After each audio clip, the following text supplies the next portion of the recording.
Add the videos to the timeline. Set the duration of each clip to 5 seconds. Remove the gaps.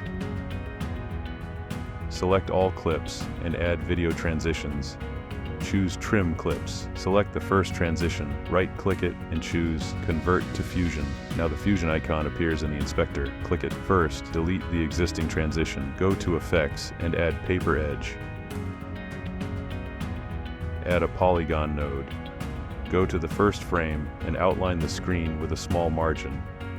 Add additional points. The more points you add, the more crumpled the paper edges will look. Select all points and click Publish Points. Set keyframes on all points. Go to the end and move all points toward the center. To create a crumpled paper effect, make the transition as non-linear as possible, but do not overdo sharp edges.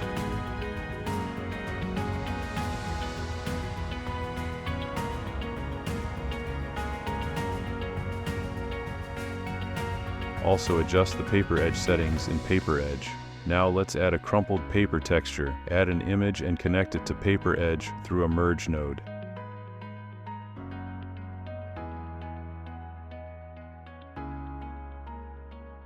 Add a bitmap node. Connect it to the same merge and also link it to Paper Edge. Set Apply Mode in Merge to Multiply. Adjust Blend and animate the size as well. Set up the remaining transitions using the same workflow.